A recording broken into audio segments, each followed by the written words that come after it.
ہماری اور آپ کی ذمہ داری بنتی ہے کہ اور کچھ نہیں کر سکتے تو دعا تو کر ہی سکتے ہیں، اور یقینی بات ہے کہ دعا اگر اخلاص کے ساتھ ہو، الہیت کے ساتھ ہو،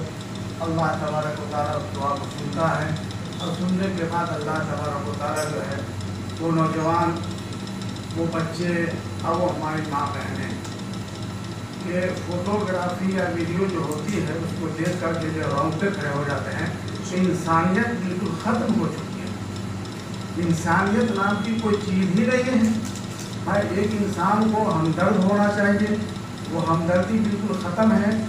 دنیا آج کل یہ سمجھ رہی ہے کہ اس طریقے سے ہٹلر نے کام کیا، کوئی ہٹلر جیسا یہ کام انجام دیا جا رہا ہے، لیکن اللہ تبارک و تعالیٰ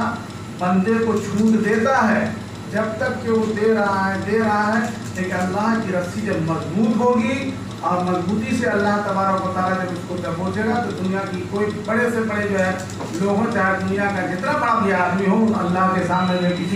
کسی کی چلتی نہیں ہے۔ تو یقینی بات ہے کہ ہم دعا بھی کریں۔ اسلام کہتا ہے کہ ایک انسان کا قتل ساری انسانیت کا قتل ہوتا ہے، تو ہمیں اس پہ عمل کرنا چاہیے، اور یہ بات یاد رکھنی چاہیے کہ ہندوستان، یہ جو بھارت ہے، اس کی سنسکرتی، اس کی جو تہذیب ہے، اس کے اندر مانوتا ہے، اس کے اندر انسانیت ہے، اس کے اندر جو ہے آپس میں پیار پریم ہے، یہ ہمیشہ دیکھا گیا ہے۔ اور یہ بات ہم جانتے ہیں کہ آج بھی ہمارے ہندوستانی بھارتی جو ہے فلسطین مظلوم کے ساتھ کھڑے ہوئے ہیں۔ تو ہماری یہی اپیل ہے کہ اس جنگ کو، اسرائیل فلسطین جنگ کو اسلام اور یہودی جنگ نہ بتایا جائے، اور اس اسلام اور یہودی جنگ کے بنیاد پہ دنیا میں کمیونٹی آپس میں لڑنے نہ لگے، کیونکہ نہ اس میں ہمیں اسلام اجازت دیتا ہے، نہ اقوام متحدہ قانون میں اس کی گنجائش ہے، کسی بھی اچھے سماج میں اس کی گنجائش نہیں ہے۔ سبھی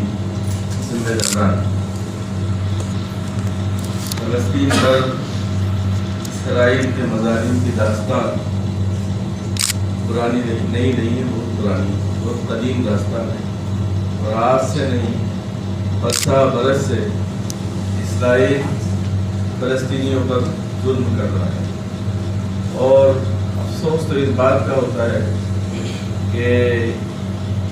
زبانی حمایت تک نہیں، بہت سارے جو مسلم ممالک جو بڑے کہلاتے ہیں مالی اعتبار سے بھی اور عہدے کے اعتبار سے بھی، ان کی طرف سے بھی کوئی خاطر خواہ ان کی حمایت سامنے نہیں آتی ہے۔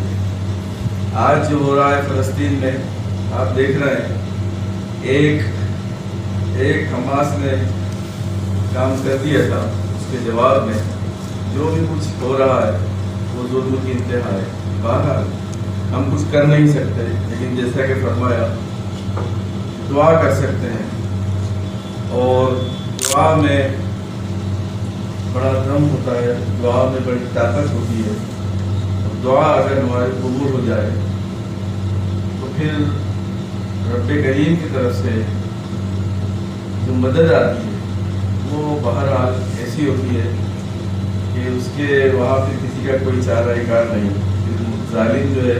اپنے آخری حد کو پہنچ جاتا ہے، اپنے جو ہے انجام کو پہنچ جاتا ہے۔ اس وقت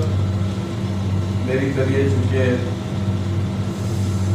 بات کرنے کے لائق زیادہ نہیں ہے، بس مجھے تو صحیح طور سے عنوان کا نہیں اندازہ ہو پا رہا ہے، ویسے گھنٹوں بولتا ہوں، لیکن آج کچھ ایسی پوزیشن ہے، بہرحال میں صرف دعا کو دعا کر سکتا ہوں، اور آپ سب کی آمین پر جیسے کہیں فلسطین کو اسرائیل کے مظالم سے نجات دے، اور اسلامی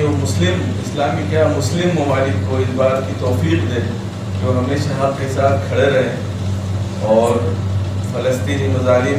کے لیے حمایت کرتے رہیں، اور اسرائیل کی جو ظالمانہ حرکتوں کی مذمت کرتے رہے۔ بہرحال انشاءاللہ ایک دن آئے گا جب فلسطین جو ہے، اب چونکہ ہم دیکھ رہے ہیں ابھی جو ہوا اس میں تو کہا نہیں جا سکتا ہے، لیکن بہرحال کہنا چاہیے کہ